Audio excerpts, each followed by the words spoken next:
जो इनकम है वो अगर एक स्पेसिफिक लेवल में लाई करती है तो कितने परसेंट इंटरेस्ट रेट जो होगा वो एफबीआर की तरफ से जो इम्पोज किए गए हैं उसमें लाई करेगा। और सेकंड हमने जो चीज़ पढ़ी थी how we can calculate income tax. ठीक है। तो हमने इन चीज़ों के बारे में पढ़ने के बाद आज बेसिकली मैं आपको बताने जा रही थी कि आपने देखा होगा अगर आपने प्रैक्टिस की है असाइनमेंट्स की तो आपको जो एक मार्जिनल रेट जो एक टेबल के अंदर गिवन था। ठीक है। मैं लास्ट स्लाइड भी आपको थोड़ा सा प्रीवियस रिव्यू करवाती हूँ ताकि मैं आपको मेन डिफरेंस बता सकूँ। आई एक्सपेक्ट कि आप में आपकी क्लास में से कोई मुझसे पूछेगा बट किसी ने मुझसे क्वेश्चन नहीं पूछा, ना ग्रुप में पूछा है और ना क्लास में पूछा है। अभी आते सारी मैंने इसलिए आपसे पूछा कि आप मुझे बताएं, किसी को कोई इशू है तो मुझसे डिस्कस करें। अब यहाँ पे देखिए आपने इसी तरह से कुछ जैसे आपको मैंने एक असाइनमेंट्स दी, आपने 5 इनकम सेलेक्ट की होंगी और इसी तरह से इस फार्मूलाज की मदद से उसको कैलकुलेट किया होगा। एक चीज़ आपने नोट की होगी कि यहाँ पे जो टैक्स के रेट हैं, ये जो मार्जिनल रेट गिवन है यहाँ पे एफपीआर की तरफ से, इफ यहाँ पे 39% था। ठीक है। जो हमने क्लास में प्रैक्टिकली एक एग्जांपल की थी, लेकिन जो हमने कैलकुलेट किया था वो था 32 पॉइंट समथिंग था, 32.3%। ये जो डिफरेंस है दोनों के दरमियान में, ठीक है, अगर आपकी इनकम आई है फॉर एग्जांपल 70%, ठीक है, 2,50,000 ही कर लें, और आपका जो एफबीआर वाले हैं उन्होंने टैक्स कैलकुलेट किया, उनके अकॉर्डिंग आपका बनता है 39%। और अगर आपको कैलकुलेट करना नहीं आता तो आप चुप करके उनके हैंड में 58,500 पकड़ा देंगे। ठीक है। तो इससे क्या होगा, 80,750 सॉरी पकड़ाएंगे आप। उससे क्या होगा, आप कुछ एक्स्ट्रा पेमेंट उनको पे कर देंगे। ठीक है। तो इसके मुताबिक ये किसके मुताबिक आप पे करेंगे, आप इसके मुताबिक पे करेंगे जो आपने यहाँ पे परसेंटेज या अपनी इनकम कैलकुलेट की होगी। आपको लगता होगा आपने इतनी पे कर दी है या इतनी पे करनी है, बट अनफॉर्चुनेटली कुछ हिडन फैक्टर्स हैं जिसको हम लोग इंक्लूड नहीं कर रहे। हम सिंपल टैक्स रेट अप्लाई कर रहे हैं, टैक्स रेट अप्लाई करके एक रेट कैलकुलेट कर लेते हैं 32.3%, तो अपनी पर्सनल इनकम का 32.3% हम लोग अप्लाई करेंगे जिस तरह से आपने इस एग्जाम्पल में ऊपर किया। ये देखें, ये आपने जो एग्जांपल की, आपने अपनी इनकम देखी 2,50,000 किस सेक्टर में आती थी, आपने इसी फार्मूला की मदद से एक अमाउंट कैलकुलेट कर ली होगी। ठीक है। जो 5 आपने इनकम दी किसी एक इनकम पे, कैलकुलेट करने के बाद ये जो इनकम आपके पास आई ये 39% के अकॉर्डिंग है, बट जब आपने एवरेज निकाली तो आपका तो टैक्स रेट बन रहा था 32.3%। अब आप क्या करें, 32.3% यहाँ पे लिखें। ठीक है। और उसके अकॉर्डिंग आप टैक्स रेट कैलकुलेट करके देखें, फिर जो अमाउंट आएगी उस अमाउंट का डिफरेंस एंड ये जो 80,750 है, इन दोनों का आप डिफरेंस लें तो आपको पता चलेगा एक स्पेसिफिक कुछ अमाउंट आप डिटरमिन करेंगे। वो जो अमाउंट होगी वो भी आप टैक्स में पे करते हैं, लेकिन वो जो अमाउंट आप पे करते हैं वो किस on the behalf of this factor, किस फैक्टर के कुछ हिडन फैक्टर्स हैं उनकी बिना पे कर रहे हैं। वो जो हिडन फैक्टर्स हैं वो कौन से हैं, किस तरह से हमने उनको डिटरमिन करना है। तो आपका क्वेश्चन होना चाहिए था यहाँ पे कि मैम जो हमें रेट गिवन है वो 39 है और जो हम कैलकुलेट कर रहे हैं वो 32.3% है। ठीक है। तो कौन से हिडन फैक्टर है जिसकी बेस पे जो है वो रेट 39% अप्लाई हो रहा है, यहाँ पे 32.3% अप्लाई हो रहा है। एक क्वेश्चन और है, एक इसकी रीज़न और है कि वहाँ पे जो उस सेक्टर में जो आपकी इनकम थी, जो आपकी इनकम थी वो 1 लाख से 3,35,000 तक थी, जबकि ये जो 2 लाख। मैम जी जी। मैम जी जी। मैम प्लीज ये थोड़ा सा दोबारा रिपीट कर दीजिए, समझ नहीं आई यहाँ से। बच्चे मैं रिपीट करती हूँ आपको, मैं इसीलिए आपको वापस एग्जांपल पे लेके आई हूँ। एक फैक्टर तो था, मैंने कहा आपको एक एग्जांपल जो मैंने करवाई थी 2,50,000 की, वो जो 2,50,000 की आपको एग्जांपल्स करवाई थी, आपने सिंपली रेट चेक किया यहाँ से इस फार्मूलाज के अकॉर्डिंग आपने उसको कैलकुलेट कर लिया, वो 80,750 आपके पास आंसर आया। फिर आपने जब एवरेज निकाला तो एवरेज आपको पता चला उसकी एवरेज निकली 32.3%, जबकि यहाँ पे कितनी थी 39%। तो जो हिडन फैक्टर्स हैं उसके सेंटर में वो आपने इग्नोर कर दिए। ठीक है। एक बच्चा उमैर बच्चा अटेंडेंस लेते रहे, अब अगर आप आ गए हैं तो, अगर उमैर नहीं आए तो वजीहा बच्चे आप लाजमी लीजिएगा। तो अब जो है कि आपकी जो इनकम थी यहाँ पे थी 2,50,000। अब एक तो फैक्टर ये है कि आपकी जो इनकम थी वो 1 लाख अगर होती 3,35,000। ठीक है। 3,35,000, फिर तो आपका जो आंसर आना था वो 39% ही आना था। जो आपने एवरेज कैलकुलेट की वो 32.3% नहीं आना था, ठीक है। लेकिन चूंकि आपकी जो इनकम है वो इन दोनों के बिटवीन है, तो जो आपका रेट है वो 32.3% आया है, ठीक है। एक तो ये होगा। दूसरा, ये कुछ और फैक्टर्स भी थे, ठीक है। जैसे जब आपकी आपने आपने इनकम टैक्स अकाउंटिंग में पढ़ा होगा कि जब भी नेट इनकम कैलकुलेट की जाती है, वो net income after interest and taxes की जाती है। इट मीन्स इंटरेस्ट को भी एक्सक्लूड कर दिया जाता है, और कुछ अदर जो आपके फैक्टर्स हैं जैसे डेप्रिसिएशन है उनको भी एक्सक्लूड कर दिया जाता है, ठीक है। तो अगर उनको हम निकाल के फिर अगर कैलकुलेट करते तो ऑब्वियसली हमारी जो परसेंटेज आनी थी वो 39% आनी थी, ठीक है। इसको ज़्यादा फोकस नहीं, बस इसकी रीज़न आपको पता होनी चाहिए कि रीज़न क्या है इसके पीछे प्रैक्टिकली, ठीक है। इसका आपके सब्जेक्ट्स के साथ इंटरलिंक सिर्फ इतना है कि आपको इसकी अंडरस्टैंडिंग होनी चाहिए, ठीक है। हम लोग आगे मूव करते हैं और फिर मैं आपको बताती हूँ जो हिडन फैक्टर्स हमने स्टडी नहीं किए लास्ट क्लास में due to shortage of time. आज हम फर्दर प्रोसीड करते हैं उनको। जी जी, एनी इशू प्लीज टेल। बच्चे आज के सब्जेक्ट्स में, आज के लेक्चर में अगर किसी को इशू हो, आप फ़ौरन से मुझे वहीं पे पिन करके रोक लें, ताकि मुझसे वहीं पे क्वेश्चनिंग कर लें आप, ठीक है। एंड वाले 5 मिनट्स में भी मैं आपको ना दूं, क्योंकि न्यूमेरिकली है और न्यूमेरिकल्स में आप अगर एट द एंड क्या होता है, आपने क्वेश्चन दरमियान में जैसे ही सुनते हैं आप, आपके माइंड में क्वेश्चन आता है, बट जब at the end of session में आपसे पूछती हूँ कोई क्वेश्चन करें तो आपके माइंड से स्किप हो जाता है। तो जैसे ही आपके माइंड में क्वेश्चन आए, एक तो तरीका कार है कि आप फ़ौरन से उसको नोट डाउन कर लें एक पेन एक नोटबुक के ऊपर, कि हमने ये आफ्टर क्लास 5 मिनट्स अब मिलेंगे, हमने क्वेश्चनिंग करनी है। सेकंड भी क्या है कि आप जो है फ़ौरन से मुझे यहाँ पे पूछ सकते हैं, ठीक है। आज आपको परमिशन है, जितनी देर हमारी ये 4 to 5 लेक्चर मजीद है। जी जी जी बच्चे, हमारे जो 4 to 5 लेक्चर मज़ीद चलेंगे वो सारे हमारी न्यूमेरिकल्स पे होंगे, और न्यूमेरिकल से लिंक जितने भी क्वेश्चंस आपके होंगे वो आप साथ साथ क्लियर करेंगे सारे बच्चे, ठीक है। कोई हार्ड एंड फास्ट रूल नहीं है कि आप एंड वाले 5 मिनट्स में पूछें, हम उसको कंज्यूम कर लेंगे मैक्सिमम इसके अंदर। अच्छा, डेप्रिसिएशन है क्या? ये भी एक फैक्टर है, ठीक है, जो कि हम लोगों ने इग्नोर कर दिया था जब हमने परसेंटेज ऑफ इनकम टैक्स या एवरेज टैक्स हमने कैलकुलेट किया था। तो डेप्रिसिएशन का अगर मैं एक आसान अल्फाज में आपको बताऊं, यहाँ पे नहीं लिखी हुई, मेरे सुनने पे फोकस करिएगा आप लोग, कि gradually decrease in the value of an asset with the passage of time, ठीक है। With the passage of time gradually decrease in the value of an assets, किसी भी एसेट्स की वैल्यू में जो डिक्रीज होता है with the passage of time उसको हम बोलते हैं डेप्रिसिएशन। तो यहाँ पे अगर आपकी बुक की डेफिनेशन को हम फॉलो करें तो depreciation represent the systematic allocations of the cost of a capital assets over a period of time for financial reporting purposes, tax purposes और बोथ। अब टैक्स पर्पजेज का वर्ड आ गया यहाँ पे, यही चीज़ मैं आपको ऊपर क्लियर करना चाह रही थी कि वो जो डिफरेंस था दोनों के रेट्स में, वो डेप्रिसिएशन की वजह से भी था, वो इंटरेस्ट की वजह से भी था, ठीक है। तो डेप्रिसिएशन के कुछ मेथड है कैलकुलेट करने के, आपने अकाउंटिंग में पढ़े होंगे। स्ट्रेट लाइन मेथड था, diminishing and return down value method था, आप लोगों ने पढ़े हुए हैं पहले ये? एक बच्चा मुझे बता दे काइंडली, अगर CRGR है तो मुझे एक दफ़ा काइंडली आप अनम्यूट करके बता दें कि आपने पहले पढ़े हुए हैं ये, ताकि मैं आपको। मैम हमरा आईकॉम पढ़े हुए हैं ये। पढ़े होंगे, ठीक है, ओके। अब मैम आईकॉम मेरे बच्चों ने नहीं पढ़े होंगे। कोई बात नहीं, अगर नहीं पढ़े हुए तो जो आपकी नेक्स्ट असाइनमेंट है वो बेसिकली डेप्रिसिएशन कैलकुलेट करने पे ही होगी। इसी तरह से जैसे मैंने आपको लास्ट असाइनमेंट दी है और आपको एक वीडियो बना के फॉरवर्ड कर दी थी, उसको देखते हुए आपने कैलकुलेट करनी थी, इसी तरह से मैं आपको डेप्रिसिएशन के जो मेथड हैं जो आपकी बुक में इन डेप्थ नहीं बताए हुए बट आपको आने चाहिए, तो वो मैं आपको एक असाइनमेंट की फॉर्म में एक वीडियो बना के भेज दूंगी किस तरह से कैलकुलेट करने हैं आपने। और फिर आप क्या करेंगे, same as it is assignment number 2 अपनी आफ्टर असाइनमेंट 1 जो होगा वो सबमिट करवाएंगे। अगर इसकी डेडलाइन फ्राइडे है तो नेक्स्ट फ्राइडे तक नेक्स्ट असाइनमेंट की डेडलाइन आपकी होगी, ठीक है।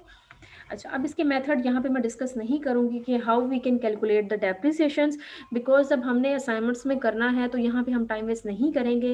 वी विल मूव फर्दर कि इंटरेस्ट रेट कैसे कैलकुलेट करते हैं और उसका क्या इम्पैक्ट होता है हमारी इनकम टैक्स पर, ठीक है। When we are calculating income tax after interest and taxes. Generally, profitable firms prefer to use a accumulated या selected method for tax reporting purposes। तो इसका क्या मतलब है और ये मेथड वो क्यों यूज करते हैं? फोर टाइप्स ऑफ मेथड हमने पढ़े थे। स्ट्रेट लाइन था, डिमिनिशिंग बैलेंस मेथड था, या रिटर्न डाउन वैल्यू मेथड भी इसको बोलते हैं। उसके बाद डबल डिक्लाइनिंग मेथड था, और थर्ड वन था मार्क्स। तो जो फोर्थ वन था मार्क्स, उसको बेसिकली जितनी भी प्रॉफिटेबल फर्म्स हैं वो यूज करती हैं। इस आपकी जो स्लाइड्स मैं आपसे शेयर करूंगी इसमें न्यूमेरिकली आप देखेंगे डेप्रिसिएशन के सॉल्यूशन गिवन है, बट हम लोग इसको अभी यहाँ पे स्टडी नहीं करेंगे। दिस वन जो है मॉडिफाइड क्यूमुलेटेड डेप्रिसिएशन जो सिस्टम है मार्क्स, इसको यूज करते हैं जितनी प्रॉफिटेबल फर्म्स हैं।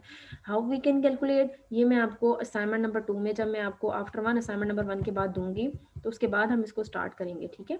अभी अगर मैं आपको बता दूंगी आप कंफ्यूज हो जाओगे, आप डी ट्रैक हो जाओगे अपनी असाइनमेंट नंबर 1 से भी, तो आप उस तरह से प्रैक्टिस नहीं कर पाओगे जिस तरह की मैं रिक्वायर्ड कर रही हूँ आपसे, ठीक है। अभी आप बिल्कुल ईजी रहें, बिल्कुल डरने की जरूरत नहीं है आपको, ये क्या हो रहा है जैसे ही हम लोग उस पर आएंगे मैं आपको बता दूंगी।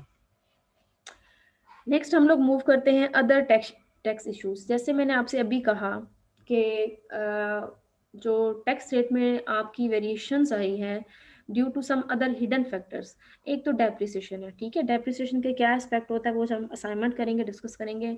कुछ अदर फैक्टर्स में आप ये कह लें, alternative minimum tax is a special tax which equal 20% of the alternative minimum taxable income generally equal to taxable income. Corporations pay the maximum of ATM to the regular tax liabilities, ठीक है।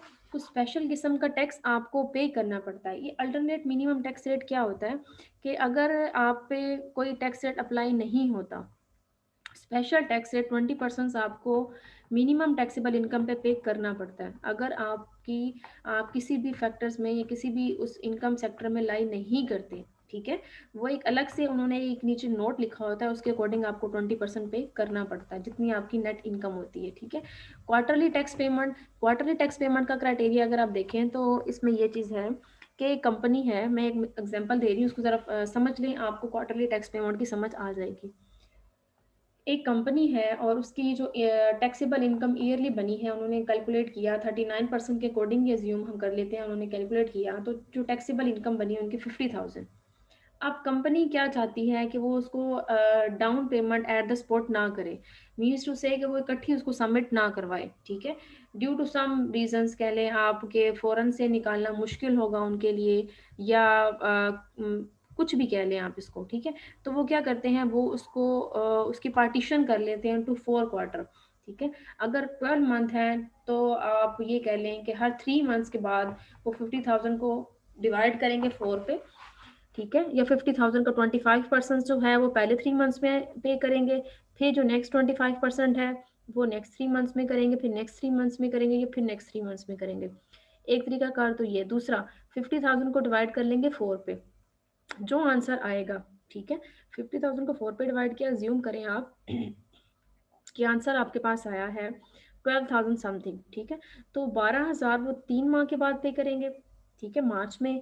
फिर वो 12,000 पे करेंगे, 12,000 something 6 month में, फिर 12,000 something next month में, 9th month में, और फिर इस तरह से 12 में। तो ये क्वार्टरली टैक्स पेमेंट होती है, ठीक है। रिक्वायर्ड कॉर्पोरेशन टू पे 25%, वो जो आपने 3 मंथ्स के बाद पे किया, इट मीन्स 100% आपकी जो टैक्स था वो 50,000 था। 50,000 को 4 हिस्सों में डिवाइड करो तो 25 25 25 25।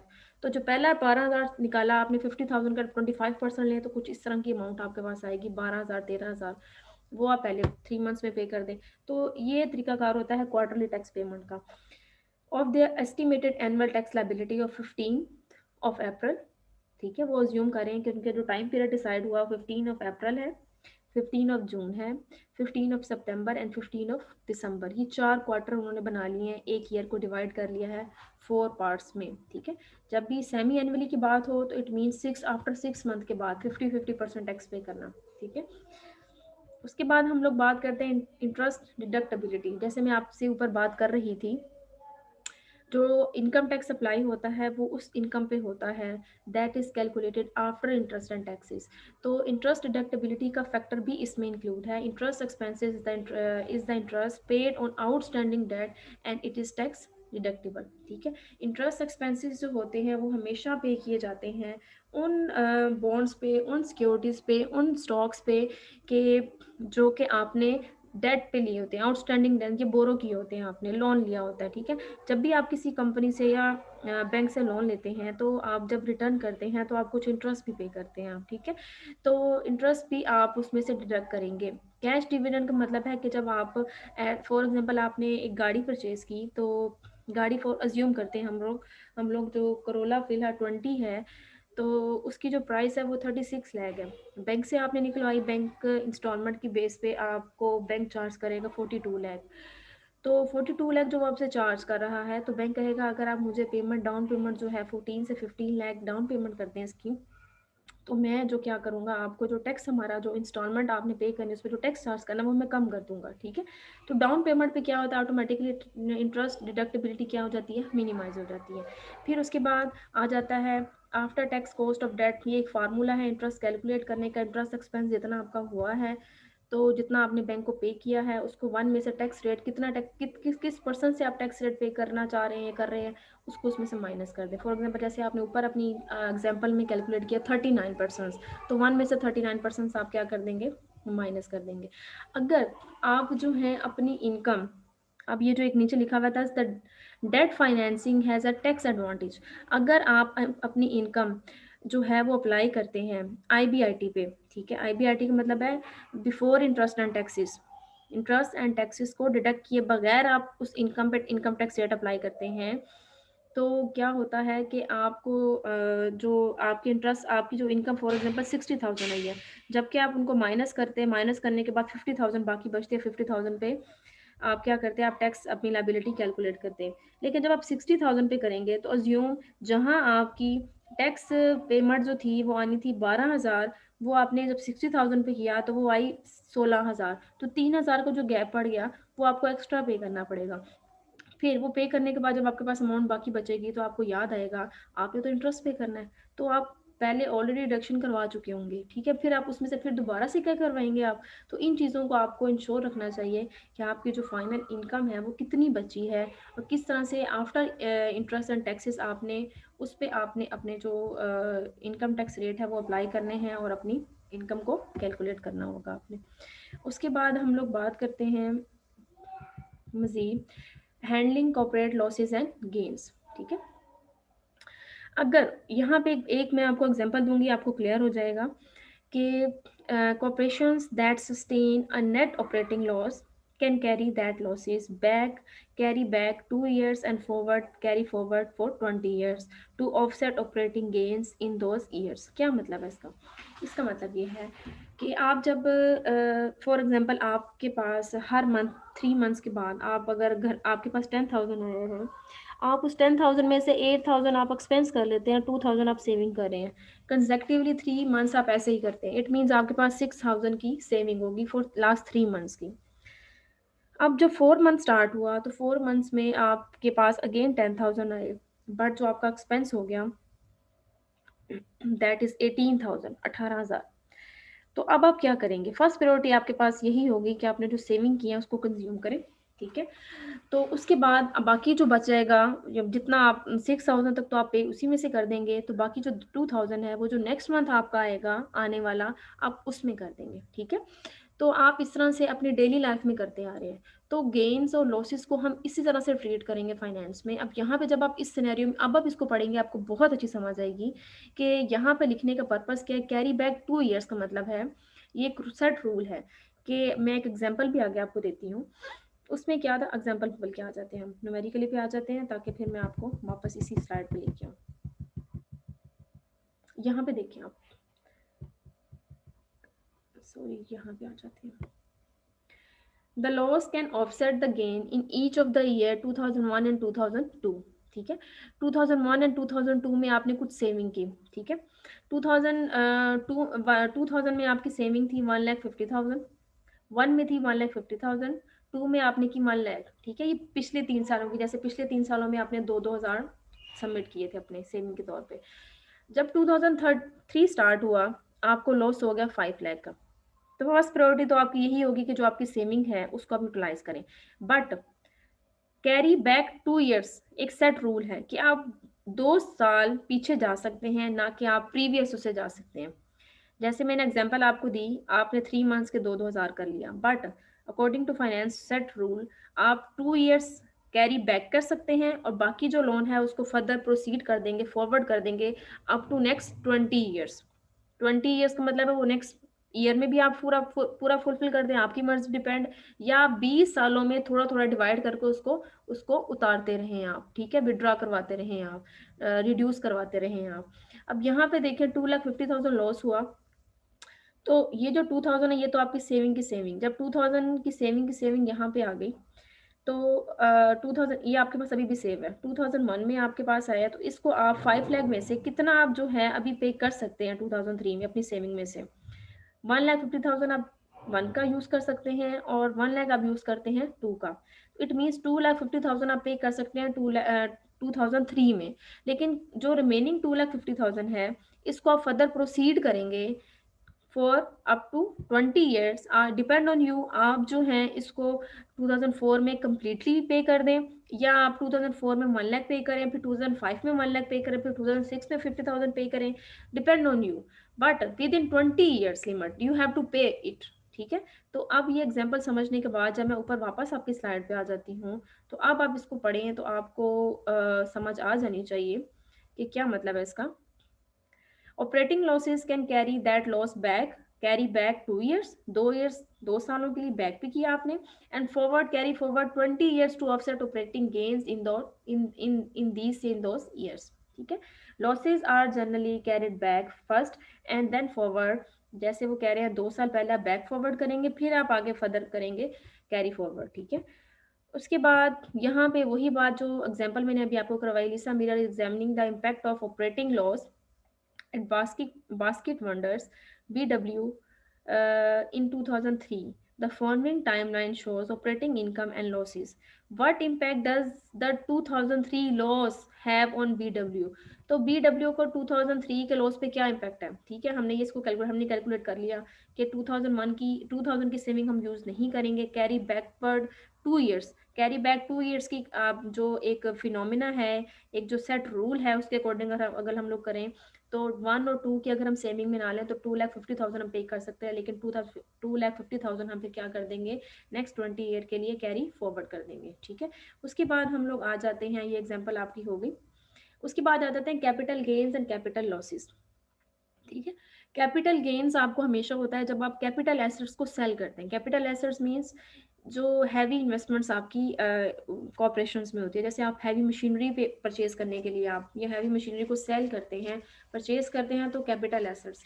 ठीक है, जब आप उसको सेल करते हैं, जो कैपिटल आइटम्स होती हैं, तो उससे जो आपको सेल करने के बाद जो इनकम आती है उसे हम कहते हैं कैपिटल गेन। ठीक है, और अगर वो मशीनरी का आपने खरीदी है फॉर एग्जांपल 30 लाख की, और वो डैमेज की वजह से, किसी इशू की वजह से कोई ख़राब हो जाती है, तो आप उसको सेल करते हैं, तो आपका कैपिटल लॉस होगा। ठीक है, often historically capital gain income has received more favorable tax treatment than operating income। ठीक है, तो कहते हैं जब आप कैपिटल गेन्स पे इनकम टैक्स कैलकुलेट करते हैं तो मोर फेवरेबली होता है आपके लिए। क्यों होता है, कैसे होता है, हम सिनेरियो आगे देखते हैं। देखें, currently capital gains are taxed at ordinary income tax rate for corporations और एट मैक्सिमम 35%। अगर कैपिटल गेन आपको हुआ है, ठीक है, कैपिटल गेन का मतलब है एक हैवी अमाउंट में आपको कोई बेनिफिट मिला है किसी कैपिटल एसेट को सेल करने के बाद, तो मैक्सिमम टैक्स रेट जो आपको आपको जो एक मिलता है, इंसेंटिव मिलता है, 39 मैक्सिमम है ना, लेकिन यहाँ पे आपको मैक्सिमम जो इंसेंटिव मिलता है कि आप 39 नहीं 35% जो है ना, आप टैक्स रेट पे करेंगे। कैपिटल लॉसेस अगर हो जाते हैं तो आप क्या करते हैं, कैपिटल गेन, जैसे आपने पीछे वो सिनेरियो बनाया कि आपको लॉस अगर नेक्स्ट ईयर में हो जाता है तो 2 ईयर्स कैरी बैक करेंगे, सेम एज इट इज। जब आपको कैपिटल लॉस होता है तो आप कैपिटल गेन में से पहले उसको क्या कर लेते हैं, डिडक्ट कर लेते हैं आप। उसके बाद हम लोग बात करते हैं पर्सनल इनकम की। अगर आपकी जो इनकम है, ठीक है, अगर आपकी जो इनकम है मैक्सिमम 39% रेट के बिटवीन आती है, जो हमने ऊपर टेबल पढ़ा था, ठीक है, अगर आपकी जो मैक्सिमम इनकम है वो 36% के बिटवीन आ जाती है, 15, 28, 31, 36, ठीक है, के बिटवीन अगर आ जाती हैं, तो आप क्या करेंगे, आप उतनी ही टैक्स पे करेंगे जितना आपका जो सेट रेट गिवन है एफबीआर की तरफ से। मगर जब आपकी जो इनकम है बियॉन्ड दिस 36% जाएगी, ठीक है, तो आपको उस अपनी इनकम से जो आपने रेट कैलकुलेट किया उससे 10% ज़्यादा जो है आपको इनकम पे करनी पड़ेगी, ठीक है, टैक्स पे करना पड़ेगा। फॉर एग्जांपल कि आपकी जो इनकम है वो 2,50,000 जो हमने ऊपर कैलकुलेट की, वो लाई करती है the rate between 32.3% which actually I have calculated, we have calculated, ठीक है, जो हमने कैलकुलेट किया 32.6% था, ठीक है। बट जब इस तरह का सिनेरियो हो तो वो इसमें लाइन नहीं करेगी, तो आप 32.3% के अकॉर्डिंग जितने आपका टैक्स बनता है आप उतना ही पे करेंगे। लेकिन अगर वो टैक्स रेट जो हमने कैलकुलेट किया वो आता 36.6% या 36.1%, अबव 36%, तो आपको एक तो वो कैलकुलेट करना पड़ता, कैलकुलेट करने के बाद जो इनकम है उसके ऊपर एक सेपरेटली 10% आपको कैलकुलेट करना पड़ता, उसको हम बोलते हैं सर टैक्स, और वो आप ऐड करके फिर आप जो है टैक्स पे करते हैं, ठीक है। तो अगर इनकम आपकी उस लिमिटेड टेबल के अंदर लाइक कर रही है तो आप जो है उनके अकॉर्डिंग आप अपना टैक्स पे करेंगे, और अगर उससे अबव जो है आपकी इनकम है तो आप क्या करेंगे, 10% सरफेस टैक्स भी जो है वो भी पे करेंगे आप, ठीक है। Personal income taxes are determined by taxable income filing status and various credit की बेसिस पे। फाइनेंशियल इन्वायरमेंट्स की बात करें तो दो तरह की फाइनेंशियल मार्केट्स होती हैं, ठीक है, एक कैपिटल मार्केट होती है, एक मनी मार्केट होती है। कैपिटल मार्केट क्या होती है, I have not written it here because आपकी बुक में नहीं है, बट इसको समझने के लिए आप इसके सिनेरियो का पता होना ज़रूरी है। फाइनेंशियल इन्वायरमेंट को समझने के लिए फाइनेंशियल मार्केट्स दो तरह की होती हैं, एक मनी मार्केट, एक capital market. Money markets means जहाँ पे आप शॉर्ट टर्म सिक्योरिटीज को सेल बाय एंड सेल करते हैं, बॉन्ड्स को, स्टॉक्स को, ठीक है। लेकिन कैपिटल मार्केट क्या होती है कि जहाँ पे आप हैविली अमाउंट या कैपिटल एसेट्स को सेल और बाय करते हैं, जिसकी बेस पे आप capital gain and capital loss की बात करते हैं। फाइनेंशियल मैम मार्केट, आपकी आवाज कट रही है बहुत ज्यादा। अब बताइएगा मुझे। Financial markets are composed of all institutions and procedures for bringing buyer and seller of financial instrument together. अब फाइनेंशियल मार्केट्स का पर्पस क्या होता है, जब इसमें दो तरह की मार्केट्स हैं, money markets and financial markets, तो इनका पर्पस होता है फाइनेंशियल मार्केट्स का कि उनको एक ही जगह पे लाया जाए। एक मार्केट है, बायर को और सेलर को एक एक प्लेस प्रोवाइड की जाए कि जहाँ पे वो आके अपनी जो सिक्योरिटीज़ हैं, चाहे वो लॉन्ग टर्म है चाहे वो शॉर्ट टर्म है, उनको सेल कर सके, ठीक है। The purpose of financial market is to efficiently allocate saving to ultimate user, ठीक है, अल्टीमेट, ताकि जो आपकी सेविंग्स हैं, सेविंग्स को यूटिलाइज किया जाए और अल्टीमेट उसको क्या करवाया जाए, अल्टीमेट कस्टमर तक पहुंचाया जाए। तो फ्लो फंडिंग किस तरह से होता है, यहाँ पे एक डायग्राम देखें आप। सेविंग फॉर एग्जांपल आपके पास सेविंग है 10,000 की, आप क्या करेंगे, आप इन्वेस्ट करना चाहिए, इन्वेस्टमेंट सेक्टर में डायरेक्ट देंगे, ठीक है, एक ऑप्शन आपके पास ये है। या आप क्या करेंगे, आप ये दे देंगे फाइनेंशियल इंटरमीडियरीज को। आपको डायरेक्ट इन्वेस्टमेंट का नहीं पता, आप किसी थर्ड पर्सन को ढूंढते हैं फाइनेंशियल इंटरमीडियरीज को, आप उनको दे देंगे, वो आगे इन्वेस्ट करेंगे, फाइनेंशियल ब्रोकर्स को देंगे, ठीक है, अगर वो भी एक्सपर्ट हैं तो ठीक है, अगर उनके लिंक्स में कुछ और बेहतर ब्रोकर्स हैं जो उसकी बेहतर तरीके से अंडरस्टैंडिंग कर सकते हैं स्टॉक्स की, शेयरिंग्स की या इन्वेस्टमेंट्स की, तो वो आगे ट्रांसफ़र करेंगे फाइनेंशियल ब्रोकर्स को, ठीक है। तो या फिर आप ट्रांसफ़र कर देंगे डायरेक्ट, अगर आपके पास इंफॉर्मेशन है तो आप डायरेक्ट ट्रांसफ़र करेंगे सेकेंडरी मार्केट को। एक होता है आपने इन्वेस्टर को कर दिया, या आप अगर इंटरमीडिएट्स को इन्वॉल्व नहीं करते फॉर कॉस्ट सेविंग, अपनी कॉस्ट को बचाने के लिए कि थर्ड पार्टी इंक्लूड होगी तो उसको कुछ पे करना पड़ेगा, आप क्या करते हैं, आप डायरेक्ट अगर कॉन्टैक्ट है तो डायरेक्ट आप फाइनेंशियल ब्रोकर से कॉन्टैक्ट करते हैं, फाइनेंशियल ब्रोकर्स फिर आपको डायरेक्ट उसकी अल्टरनेट क्या कर देता है, पेमेंट कर देता है। अब हमें पता होना चाहिए सेविंग सेक्टर में कौन कौन इंक्लूड है, इन्वेस्टमेंट सेक्टर में कौन कौन से सेक्टर्स आएंगे, फाइनेंशियल इंटरमीडिएट्स में कौन कौन से आएंगे। अब ये नेक्स्ट डायग्राम में सिर्फ आपको यही चीज़ें बताई गई हैं। इन्वेस्टमेंट सेक्टर में कोई भी हो सकता है, businessman, government and house hold. Same just like saving sector में भी कोई भी हो सकता है, ठीक है, गवर्नमेंट भी इन्वेस्टमेंट कर सकती है, ठीक है, और एक सिंपल हाउस होल्ड जो है एक इन्वेस्टर्स है, जैसे just like you and me, तो हम भी इन्वेस्टमेंट कर सकते हैं, ठीक है। उसके बाद जब बात होती है फाइनेंशियल ब्रोकर्स की, फाइनेंशियल ब्रोकर्स में दो ही ब्रोकर्स हैं, इन्वेस्टमेंट बैंकर्स और मॉर्गेज बैंकर्स। उसके बाद अगर हम बात करें फाइनेंशियल इंटरमीडिएट्स की, कमर्शियल बैंक्स हो गए, सेविंग इंस्टीट्यूशंस हो गए, इंश्योरेंस कंपनीज, पेंशन फंड्स, इनके सिर्फ आपको नाम पता होने चाहिए, ठीक है? 2 या 3 नाम आप याद कर लें कि होता क्या है। सेकेंडरी मार्केट में जैसे आपको मैंने कहा, इसको आप छोड़ दें ओटीसी, ये आपके साथ लिंक नहीं करेगा। इसमें बेसिकली क्या होता है, security exchange, buying and selling होती है सेकेंडरी मार्केट में, जहाँ पे कैपिटल एसेट्स और मतलब कैपिटल एसेट्स को की बाइंग एंड सेलिंग होती है। उसके बाद एलोकेशंस ऑफ फंड।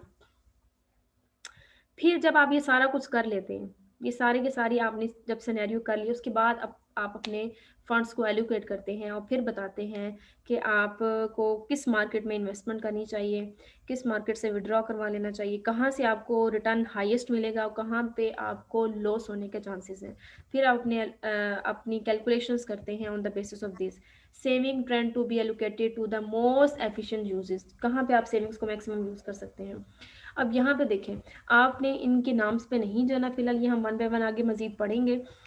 यहाँ पे इस डायग्राम में आप देख रहे होंगे, ये देखें, ये रिस्क, अगर आप यूएस ट्रेजरी बिल्स में करते हैं तो आपका रिस्क मिनिमाइज होगा, रिटर्न आपको इतना मिलेगा। फिर इस तरह से प्राइम ग्रेड में कर रहे हैं तो आपका जैसे जैसे जैसे जैसे रिटर्न बढ़ रहा है, आपका जो रिस्क सेक्टर है वो भी क्या होता जाता है, इंक्रीज होता जाता है। ये रिस्क आपका यहाँ पे है, इसका जो प्राइम ग्रेड का रिस्क यहाँ पे आएगा, फिर उसके बाद लॉन्ग टर्म सिक्योरिटीज का यहाँ पे आएगा, ठीक है? तो इट मीन्स कि जब जैसे जैसे आप हाईली इन्वेस्टमेंट करते हैं या हाई रिटर्न की तरफ आपका माइंड आता है, तो आपको रिस्क भी उसके अकॉर्डिंग ज़्यादा लेना पड़ता है, ठीक है? What influence security expected return?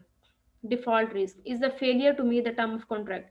अगर एक तो होता है रिस्क, रिस्क लिया तो रिस्क अगर तो आपको हाई रिटर्न मिल गया तो वेल एंड गुड, अगर आपको हाई रिटर्न नहीं मिलता तो इट मीन्स आपका डिफॉल्ट रिस्क मीन्स टू से आपका, आपने जो रिस्क लिया वो रिस्क लेना भी एक रिस्क बन गया, आप कहने आप। मार्केटेबिलिटी का मतलब है is the ability to sell a significant volume of a security in a short period of time in the secondary market without significant price concessions. Marketability का मतलब है कि जो भी आपके पास सिक्योरिटीज है, मार्केट रेट पे जाएं, आप उसको सेल करें और बाय करें सेकेंडरी मार्केट में। प्राइमरी मार्केट में होता है कि जहाँ पे एक नई कंपनी ओपन हुई है और उसके फर्स्ट टाइम आपकी आवाज कट एक कंपनी है, जिसने न्यू कंपनी ओपन हुई है और उसने फर्स्ट अपने शेयर्स इशू किए हैं, उसको सेल करने हैं, तो वो प्राइमरी मार्केट में आएंगे। और जैसे ही हम लोग सेकेंडरी मार्केट की बात करते हैं तो जो ऑलरेडी कंपनीज ट्रेडिंग कर रही होती हैं या बाइंग एंड सेलिंग कर रही होती हैं, या तो वो फिर वो उस तरह की जो सिक्योरिटीज और स्टॉक्स होते हैं वो डील होते हैं सेकेंडरी मार्केट में, ठीक है? फिर उसके बाद हम लोग बात करते हैं रेटिंग की। इनकी जैसा आपको नेम का पता होना चाहिए, इन डेप्थ जाने की ज़रूरत नहीं है आपको, ठीक है? इसमें यहाँ पे मैं एक मैं लाइन, भी आता हूँ। Investment grade represent the top यार 4 categories, below investment grade represent all other categories. इसको सिर्फ जस्ट आपने नेम देख लेने हैं, इसके बाद आपको अपनी बुक से भी इसको करने की ज़रूरत नहीं है इस टेबल को। उसके बाद आ जाता है मेच्योरिटी। जब आपके रिटर्न्स आपको मिल जाते हैं जितने आपने एक्सपेक्ट किए होते हैं, ठीक है, it means you have to meet the maturity of your bonds या डेडलाइन जो भी थी, is concern with the life of the security, the amount of time before the principal amount of the security become due, ठीक है, जब payment हो जाती है। उसके बाद आप क्या करते हैं, आप उसकी बेस पे अपना जो रिटर्न है या टैक्स है उसको कैलकुलेट करते हैं, ठीक है? तो अब जब आप इस तरह से कैलकुलेट करेंगे तो फिर आप देखेंगे, असाइनमेंट नहीं दे रही मैं आपको, पर जब आप प्रैक्टिकल लाइफ में अगर कोई करना चाहे तो वो करके देखेगा, तो फिर आप देखिएगा कि वो जो डिफरेंस आता है टैक्स रेट में वो नहीं आएगा। अब ये डाउनवर्ड स्लोप है, इट मीन्स यील्ड का मतलब होता है रिटर्न, और अगर आप अपवर्ड स्लोप यील्ड कर्व है, इट मीन्स आपको रिटर्न हो रहा है, ठीक है? तो ये दो तरह, अगर आपको जो सिक्योरिटी का ट्रेंड डाउनवर्ड है तो इट मीन्स आपका रिटर्न कम है, रिस्क आपने हाई लिया। और अगर आपका ग्रीन है तो it means upward sloping yield curve, it means कि आप, अगर आपका रिस्क हाई होता गया तो साथ आपको रिटर्न भी उसके अगेंस्ट ज़्यादा मिलता गया। A yield curve is a graph of relationship between yield and term of maturity, ठीक है? At the time of maturity जब आपको रिटर्न मिल गया, उसके बाद आप देखते हैं कि आपका रिटर्न रिस्क ज़्यादा लेने से वेदर आपको जो रिटर्न है वो भी उसके अगेंस्ट ज़्यादा मिला है या कम मिला है, ठीक है? उसके बाद हम लोग बात करते हैं एम्बेडेड ऑप्शंस की, इन्फ्लेशंस की, छोड़ दें इसको आप। उसके बाद आप मेरे से बात करिए, लास्ट स्लाइड आप नहीं पढ़ेंगे जी बच्चे, अब आप आ जाए, अब बारी बारी मेरे से पूछें, किसी को कहीं पे इशू है, लास्ट जो हमारी असाइनमेंट्स थी उससे रिलेटेड कोई बात करना चाहते हैं आप, आज के लेक्चर्स को लेके करना चाहते हैं आप, तो वन बाय वन ज़रा मुझसे आप करें बात।